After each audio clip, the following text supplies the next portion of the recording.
আসসালামু আলাইকুম প্রিয় দর্শক বন্ধুরা, আশা করি আল্লাহর অশেষ রহমতে সকলেই ভালো আছেন। আজকের এই ভিডিওতে আমরা দেখাবো একজন পরহেজগার বান্দা, এক মায়ের দোয়া আর এক ভয়ঙ্কর অপবাদ, এই তিনটি বদলে দিয়েছিল এক জীবনের গল্প। যাকে সবাই ব্যভিচারী ভেবেছিল, আল্লাহ তাকেই বানালেন সত্যের জীবন্ত প্রমাণ।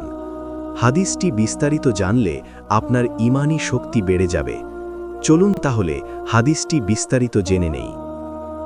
আবু হুরাইরা রাদিয়াল্লাহু হতে বর্ণিত, তিনি বলেন, রাসূলুল্লাহ সাল্লাল্লাহু আলাইহি ওয়াসাল্লাম বলেছেন, বানী ইসরাইলের মধ্যে জুরাইজ নামক একজন লোক ছিলেন। তিনি ছিলেন অত্যন্ত পরহেজগার, আল্লাহ ভীরু ও দুনিয়া বিমুখ। তিনি মানুষের সংসর্গ ত্যাগ করে একটি ছোট ইবাদতখানা সাওমা বানিয়ে সেখানে সর্বদা সালাত, জিকির ও ইবাদতে মশগুল থাকতেন। একদিন জুরাইজ নফল সালাত আদায় করছিলেন। ঠিক সেই সময় তার মা এসে তাকে ডাকলেন। তিনি মনে মনে বললেন, আমি কি সালাত ভেঙে মায়ের ডাকে সাড়া দেব, নাকি সালাত পূর্ণ করব? তিনি সালাতকে প্রাধান্য দিলেন এবং মায়ের ডাকে সাড়া দিলেন না।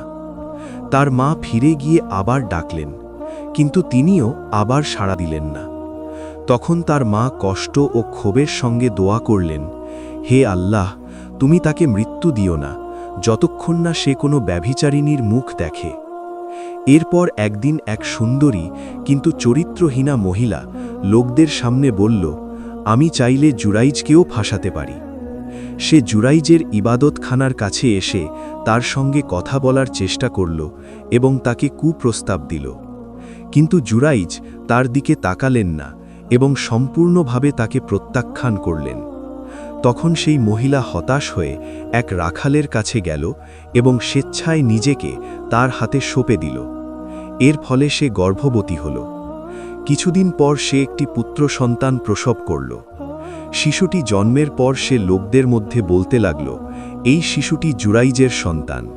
এই কথা শোনা মাত্র লোকেরা উত্তেজিত হয়ে উঠল।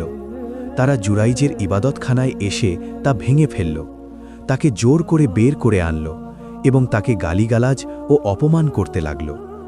জুরাইজ তখন বললেন, আমাকে একটু সময় দাও, আমি সালাত আদায় করতে চাই। লোকেরা তাকে সুযোগ দিলে তিনি অজু করলেন এবং 2 রাকাত সালাত আদায় করলেন।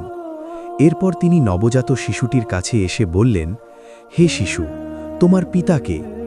আল্লাহ তাআলার কুদরতে সেই নবজাত শিশু কথা বলে উঠল এবং বলল, আমার পিতা একজন রাখাল। এই কথা শুনে সবাই হতভম্ব হয়ে গেল। লোকেরা বুঝতে পারল যে তারা একজন নিষ্পাপ আল্লাহর বান্দার ওপর মারাত্মক অপবাদ দিয়েছে। তখন তারা অনুতপ্ত হয়ে জুরাইজকে বলল, আমরা তোমার ইবাদতখানাটি সোনা দিয়ে তৈরি করে দেব। কিন্তু জুরাইজ বললেন, না, যেমন ছিল তেমনই মাটি দিয়েই তৈরি করে দাও। এই হাদিসটি সহি বুখারী ও সহি মুসলিম হাদিসে উল্লেখ রয়েছে। হাদিসের মূল ভাব হল, নফল ইবাদাতের চেয়েও পিতামাতার সন্তুষ্টি বেশি গুরুত্বপূর্ণ, আর নির্দোষ বান্দাকে আল্লাহ নিজেই অপবাদ থেকে রক্ষা করেন। মায়ের দোয়া হালকা বিষয় নয়। রাগের বশে করা হলেও মায়ের দোয়া আল্লাহ কবুল করেন। এই হাদিসটি থেকে আমরা যে সকল শিক্ষা অর্জন করতে পারি তা হল, নফল ইবাদত যত বড়ই হোক, মায়ের অধিকার অবহেলা করা যায় না। অন্যদিকে আল্লাহ তার প্রিয় বান্দাদেরও কঠিন পরীক্ষায় ফেলেন, কিন্তু শেষ পরিণতি হয় সম্মান ও বিজয়ের। তাই যে কোনো অবস্থায় থাকি না কেন, আল্লাহর প্রতি দীর্ঘ বিশ্বাস ও ঈমানি শক্তি থাকাটা খুবই দরকার। প্রিয় দর্শক বন্ধুরা, আজকের এই ঘটনাটি আমাদের জন্য কতটা শিক্ষা বহন করে তা কমেন্টে লিখে জানাবেন ইনশাআল্লাহ। ভিডিওটি ভালো লেগে থাকলে একটি লাইক দিয়ে চ্যানেলটি সাবস্ক্রাইব করে আমাদের সঙ্গে যুক্ত থাকুন, কারণ সামনে আসছে আরও এমন বাস্তব শিক্ষা ও হৃদয় ছোঁয়া গল্প। দেখা হবে আবার নতুন কোনো দিনের কথা নিয়ে। ততক্ষণ পর্যন্ত সুস্থ থাকুন, ভালো থাকুন। আসসালামু আলাইকুম।